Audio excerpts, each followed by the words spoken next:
اکادمیک محمد جان شکوری از زمره سرسپردگان است که حیات خود را با پیشرفت و تکامل فرهنگی ملی، زبان و ادبیات تاجیک بخشیده است.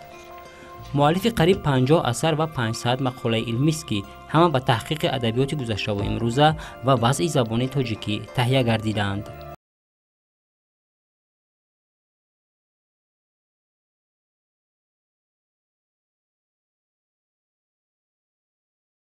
صحبت ما با استاد از باب شجره اولادیش آغاز یافت، چون فرزند یکی از آخرین عملداران دور و دوستداران علم و ادب آخر قرن 19 و ابتدای عصر 20 شریف جان مخدوم صدر ضیا می باشد. صدر ضیا فرزند ابوشکور آیت بود. ابوشکور آیت در بخارا در قرن 19 مدرس بود و قاضی بود در ولایت های و قاضی کلانی بخارا بود و بسیار شخص دانشمند و در شعر آیت تخلص میکرد. بابای من، پدر من فرزند همین آدم. پدر من هم مشغولیتشون اساساً قاضیگی بود، در ولایت ها قاضی میشدند و بعد یک اندک مدت در آخر قاضی کلانی بخارا هم شدند. پدرم صدر ضیا قاضی کلان شخص سیوم در کشور حساب میشد. شخص یکم امیر بخارا، شخص دوم قشبیگی یعنی سروزیر و شخص سیوم قاضی کلان.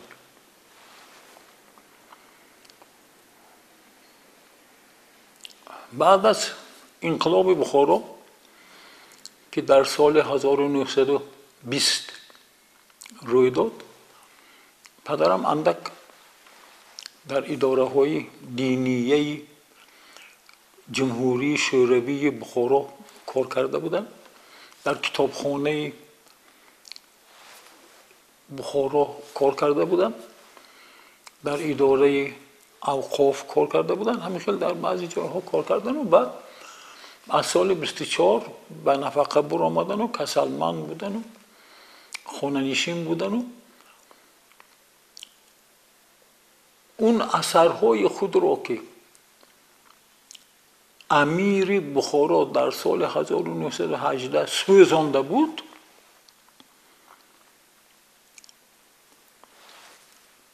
پدرم در سالهای خانه نشینی از سری نو نوشتند.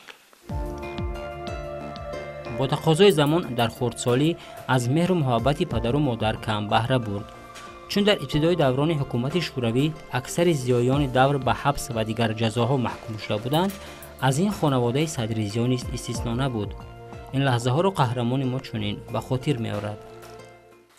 این پدری مرا هم همینطور بردن حبس کردند که تلاهایت را بده.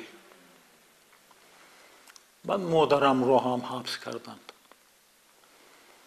خیلی مادرم اکن ممکن که داشت یک دستپانه و گویم انگشترین و حلقه و همین خیلی چیزها تلاواری شاید داشت و شاید داده باشد، سپرده باشد به دولت که او را آزاد کردند مادرم را. اما پدرم چند گاهی دیگر در زندان بود و بعد در همون زندان وفات کرد سال 1932. صدر ضیا یک کتابخانه عالی جناب داشت، کتابخانه دستنویس‌های نادر که پدرش و خودش دو نسل اینها جمع کرده بودند. برای همین کتابخانه را به عکس گرفتن آمدن از سمرقند استاد عینی، ذهنی و ودود محمودی نام شخص یک کس آمدن از سمرقند و فوتوگراف آوردند و همین رسم گرفتن. اینجا کتاب ها نمایان است. بعد اینجا پیش به صندلی زمستان ماه دکبر روی صندلی باز کتاب گذاشته شده است و خب بعد من که پدرم خیلی دوست می داشتن مرا به بغل گرفتند و دستی من به هم یک کتاب دادند که من هم محکم داشتیم این کتاب رو و از همون وقت این جانب من کتاب سخت داشتگی سر نمیتیم.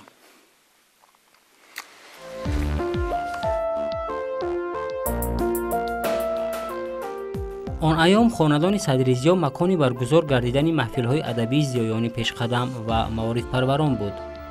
این محفل‌ها در بسیاری از نوشته‌های روشنفکران زمان به خصوص در یادداشت‌های استاد صدرالدین عینی که شاهدی به واسطه بود ذکر خود را یافتند و صدرالدین عینی از این جمعیت‌ها بهره نیز برده است.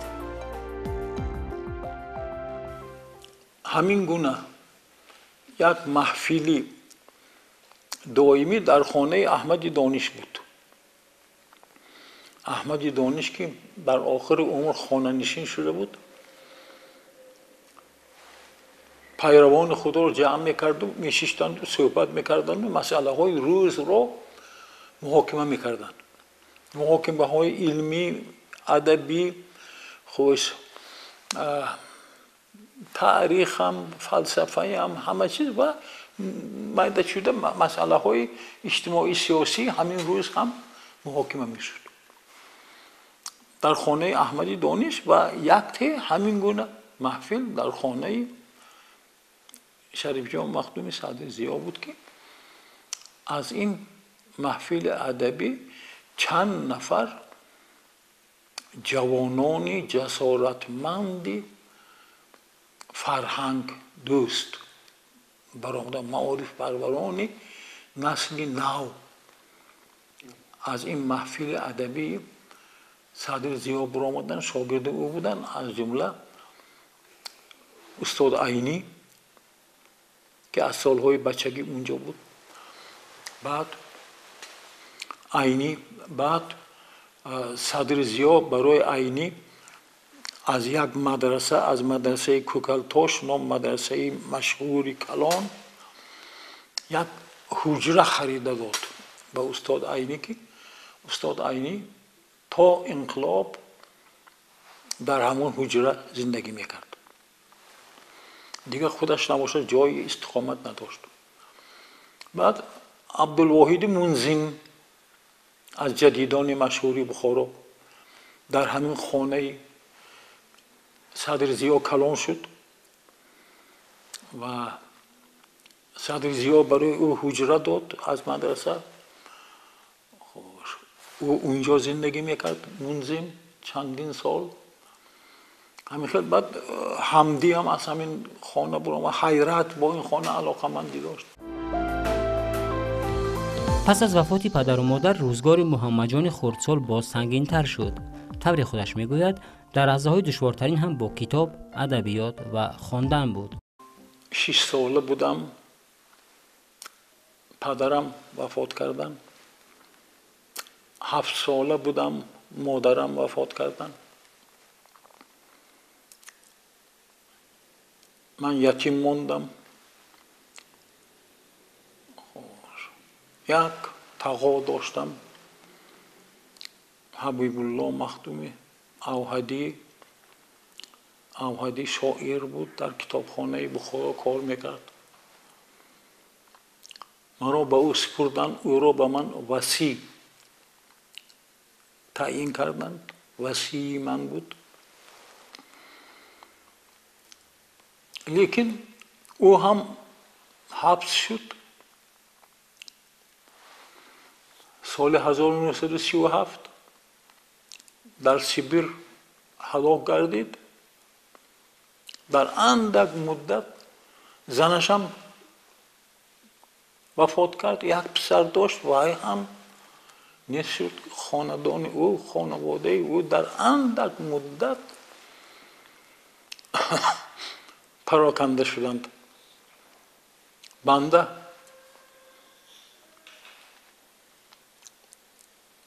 ماندم با عمه‌ام اقبال خان، خواهر پدرم.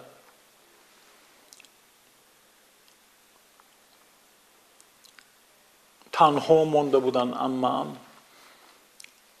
یک دختر داشتن که بایم این طرف استالین آباد آمده بود، در استالین آباد کار میکرد، معلمی میکرد.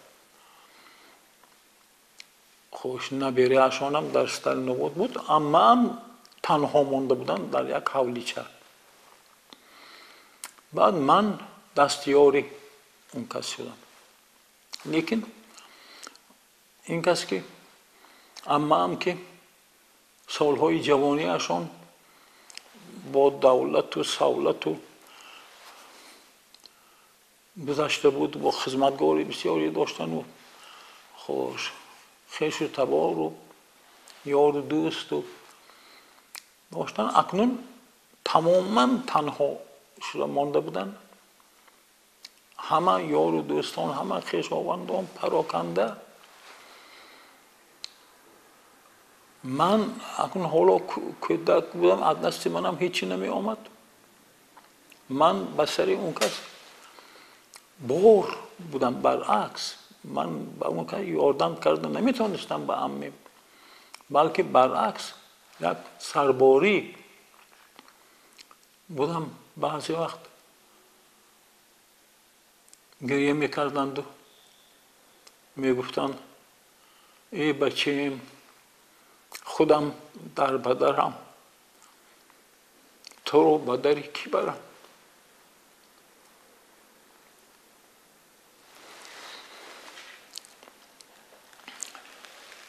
من آهنگ سخن تاجیکی، آهنگ شعر تاجیکی را از همون شعرخوانی های گریه آلودی عمه‌ام یاد گرفتم.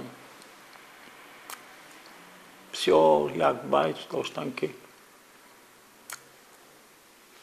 چی کنم گر نکند در دلکش جای دلم، دلکم و دلکم و دلکم وای دلم. این رو میخوندند و میگریستند.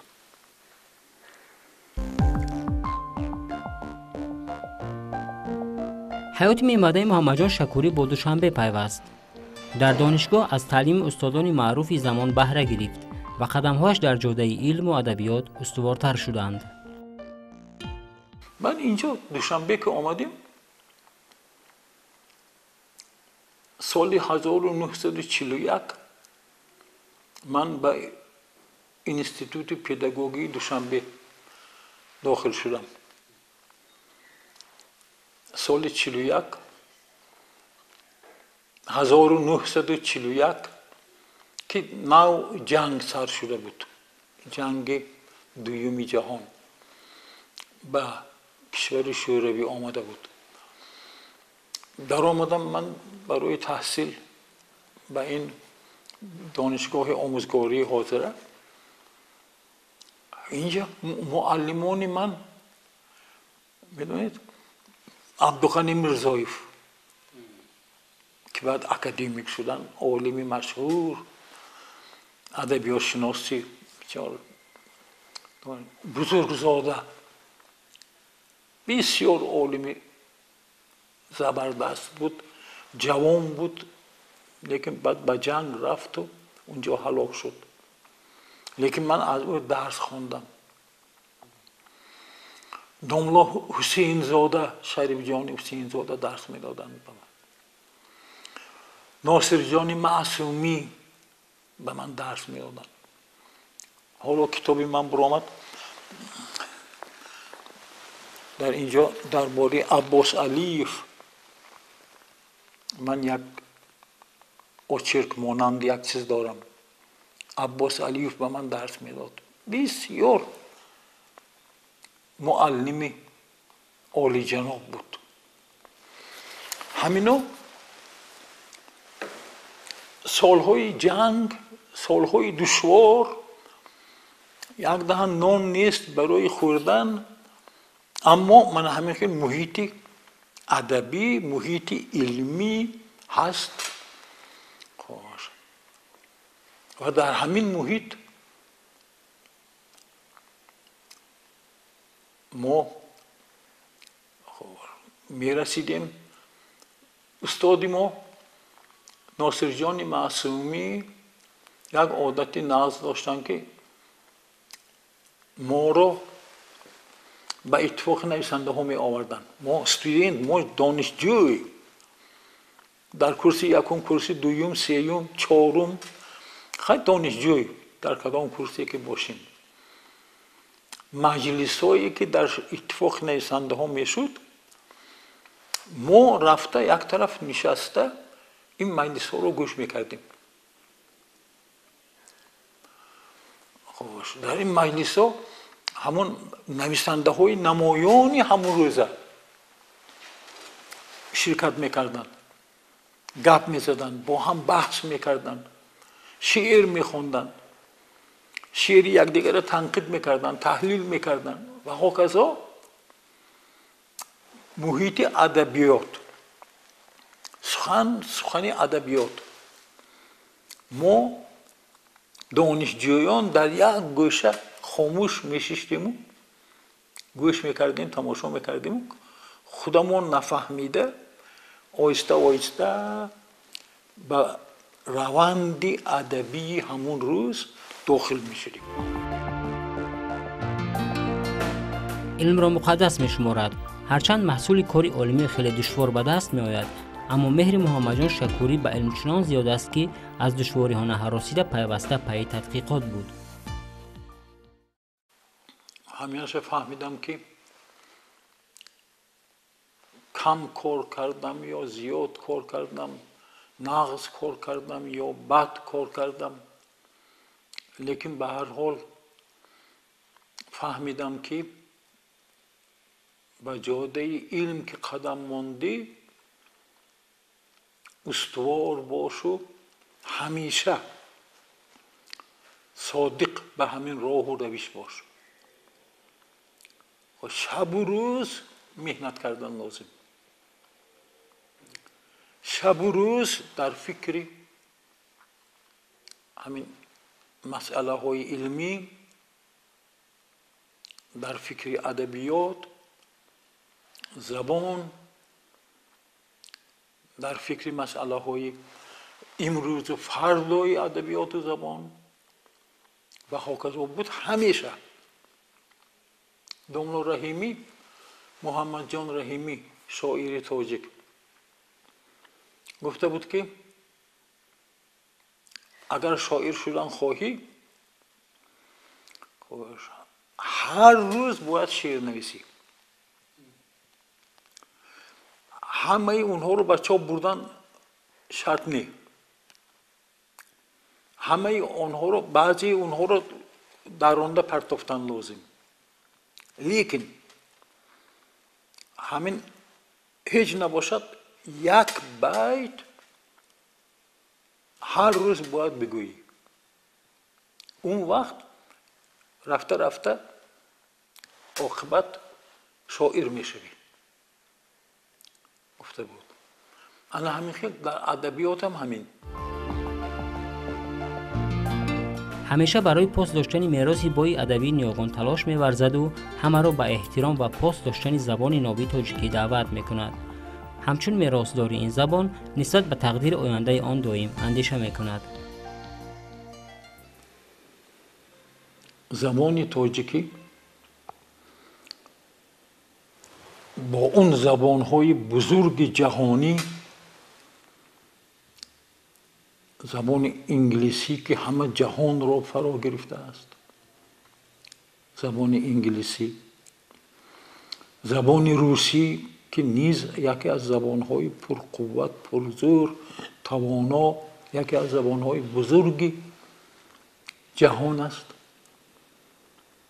زبان چین که روز تا روز نزدیک می آید. زبان تاجیکی با همین زبانهای بزرگ جهانی کله به کله موندنش لازم، مسابقه کردنش لازم. اما این سوداها که به سر زبان تاجیکی آمده ایستاده است بسیار بزرگ، هر کدامش کوه برین. میدین ما خلق بزرگ میگویم، ما خلق بزرگ هستیم. خلق تاجیک خلق بزرگ. استاد عینی در نمونه ادبیات تاجیک قوم معظم گفته بود خلق تاجیک رو. در تاجیکستان مکتب رو مستحکم کردن لازم. مکتب، سواد تاجیکی، خوش، حس ملی تاجیکی باید تربیه کند. مکتب از مکتب آخر باغچه، کودکستان از همونجا سر می شود. خیلی البته خانواده، پدر و مادر تربیه سر می کنند. زندگی هر کس هر خیل، کسب و کار هر کس هر خیل، تنهایی و کلکتیو پرستی و اینها هم وابسته به طرز حیات، به کسب. من مثلا چون که گفتیم تحقیقات علمی، برای تحقیقات علمی تنهایی در کار.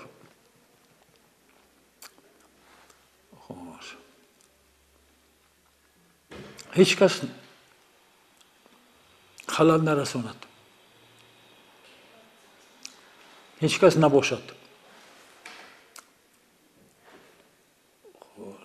من سالهای جوانی بچه‌های خوابانده بعد ساعتهای 10 شب میشستم کار میکردم تا ساعتهای 3-4 سحر، بعد خواب میکردم تا بچه‌ها خوابانده آرام نکنم. من نمیتوانستم شینمو کار کنم. یعنی اونها که آرام شدن من تنها خودم اون خانه میگذارم و یک خودم دیگه هیچ کس نباشد و من خلل نرساند و هاکس. این کسب من همین طلب میکرد. خوش. شاعر گپی دیگر.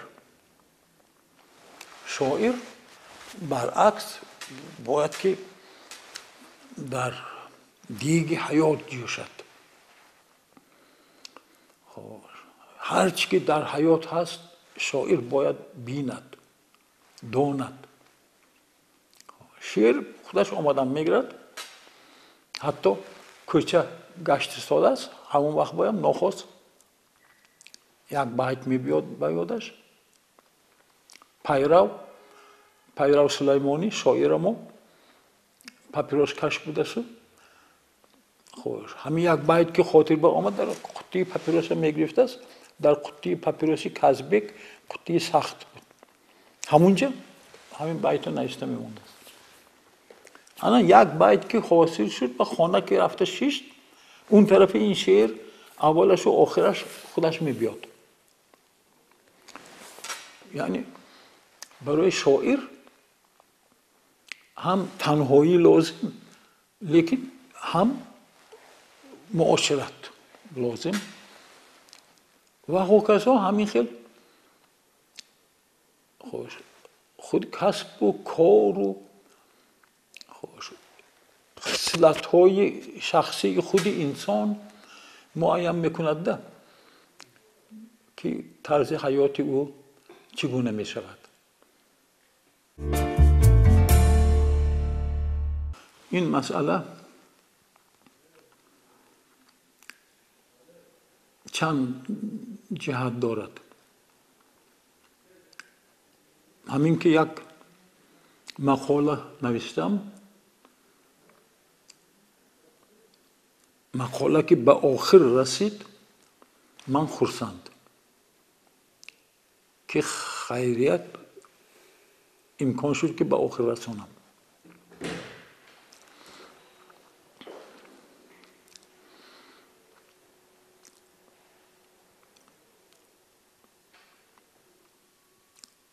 بعد میخوانم چیزی که خودم نوشتم که خوب است یا نه. بعضی وقت تماما قناعت بخش نیست، میگرم میمونم، یک ماه، 2 ماه، 1 سال، 2 سال میایستد. بعد باز میگرم و میخوانم و با استر نو مینویسم یا اینکه تحریر میکنم و بعد به افاقه میبیارم.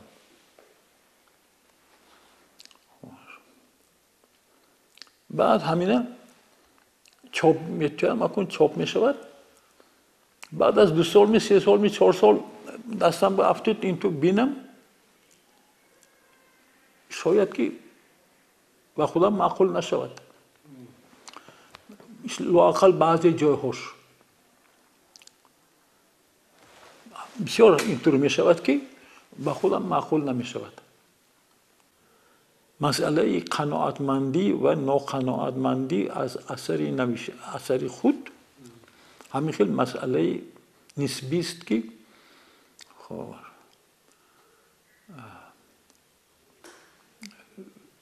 به هر حال نتیجه های بسیار جدی داشتنش ممکن.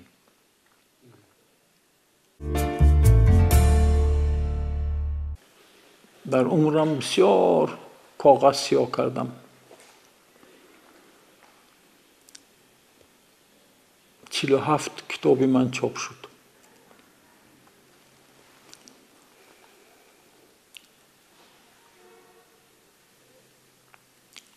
لیکن گپ در شماره نه،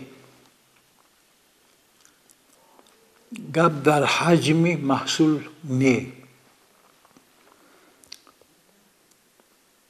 گپ در این که مضمونش چی مضمون دارد.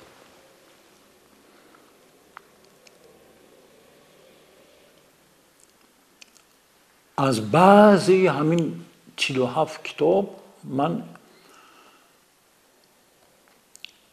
فخر میکنم. مثلا از همون کتاب هر سخن جایی و هر نکته مقامی دارد، من بسیار خرسند که همین خیلی کتاب نوشتن میسر شده بوده است به من.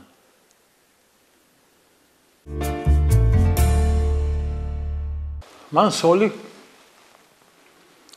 1951 به انستیتوت زبان و ادبیات رودکی به کار در آمدم، به شعبه ادبیات شوروی، ادبیات معاصر که مدیر سردار ما داملا حسین زاده بودن، شریک جان حسین زاده.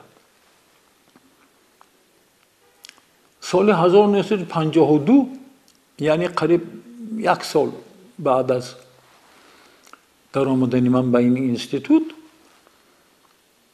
این انستیتوت که اکنون نو تأسیس بود، درباره زبان مطبوعات، درباره وضع امروزی زبان تاجیکی یک مباحثه سر کرد در صحیفه های روزنامه تاجیکستان سوویتی.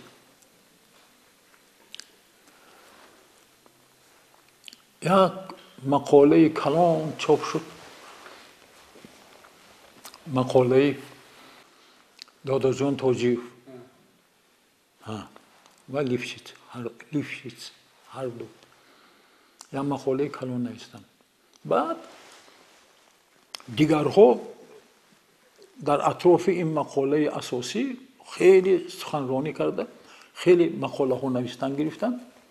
هر روز یک مقاله چاپ میشد درباره یک جهتی مسئله.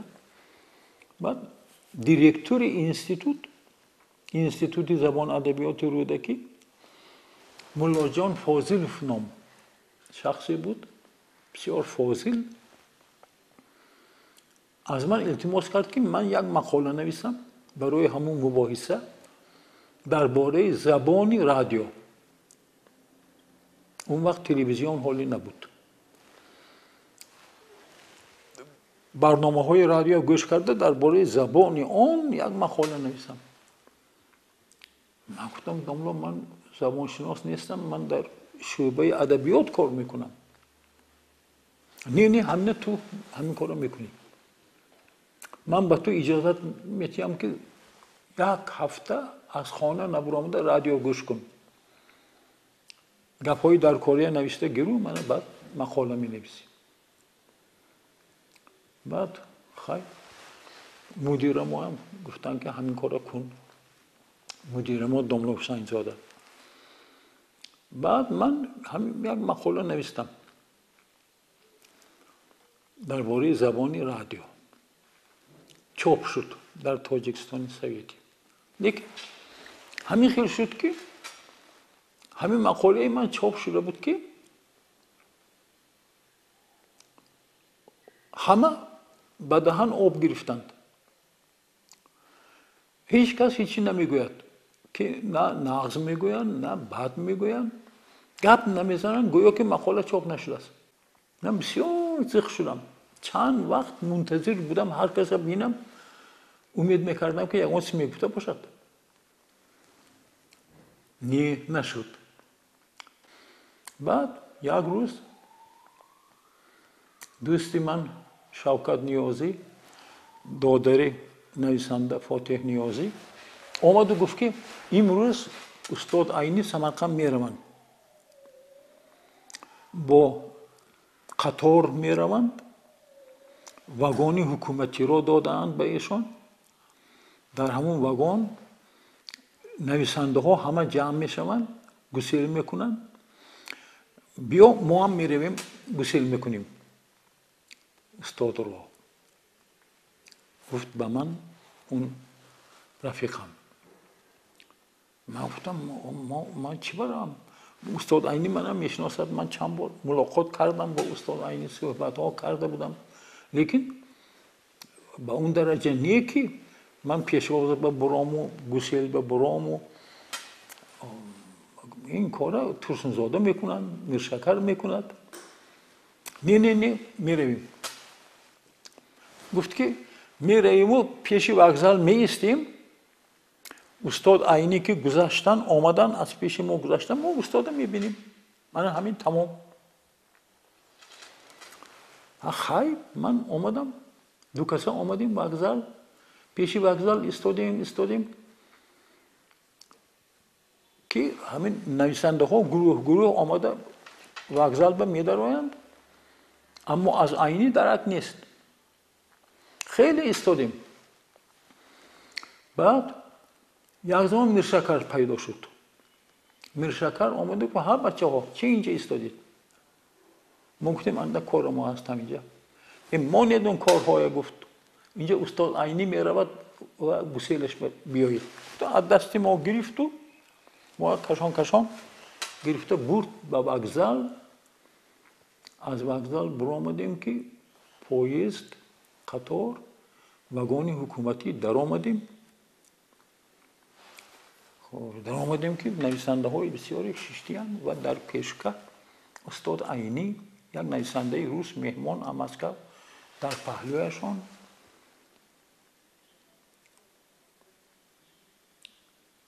در آخر جای بود است. ما هر دوی ما شدیم در پایین. استاد عینی من رو دیده بودن که شناختن. سلام که کردیم شناختند و گفتن که محمد جان من مقاله شما خواندم. مقاله بسیار مغز، همین خیل نوشتن گرید. گفتن. بعد در روبرویشان که ترسنزاده نشسته بودن، رئیسی نویسنده ها،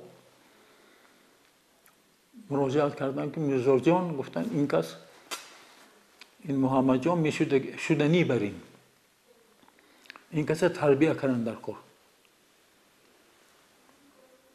ترسن زاده گفتن که این کس در اینستیتوت زبان ادبیات کار میکنن، جایی بسیار خوب است، اونجا خوب تربیه مییابن. این گپه که استاد عینی گفتن، همین قطر وقت هیچ کس هیچ چیز نگفت درباره مقاله من، اما آمده عینی اینطور گپ زد که مقاله خوب است و همینطور نوشتن گرفت. من بتون هوش از سرم پرید.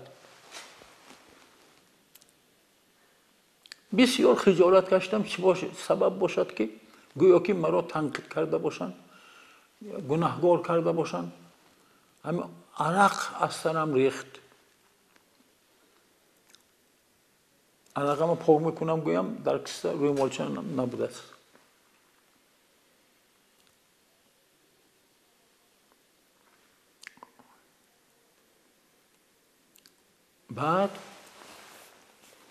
بعد از همون روز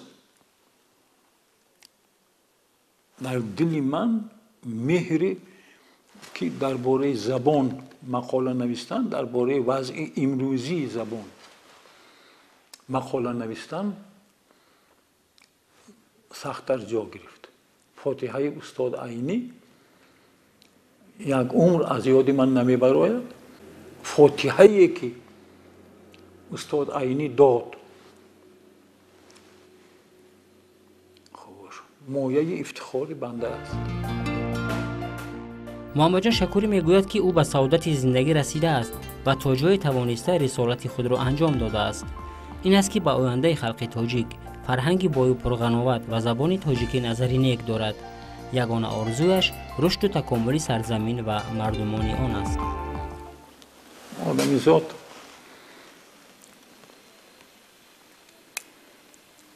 همیشه با آرزو زنده. آرزوهای نیک هر کدام ما بسیار داریم که به یکی میرسیم به دیگری نمیرسیم.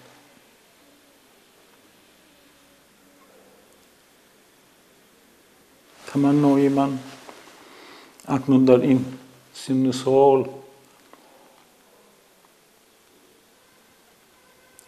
در این وقتی که پای به لب گور رسیده است،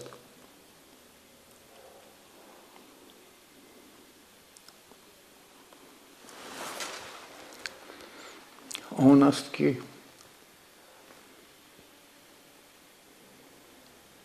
ملت جفادیده ما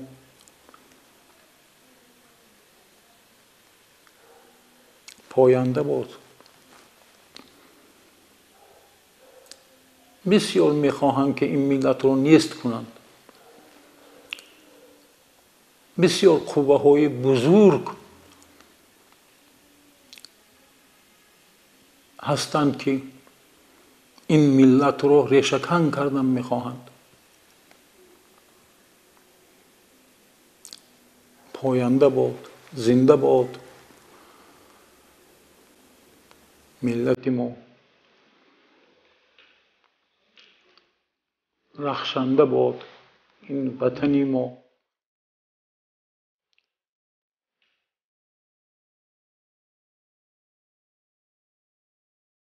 خواهش دل حاضر همین دیگه. من این دنیا هیچ امید ندارم. همه چیز که لازم بود دیدم. یگانه چیزی که میخواهم ابدالابد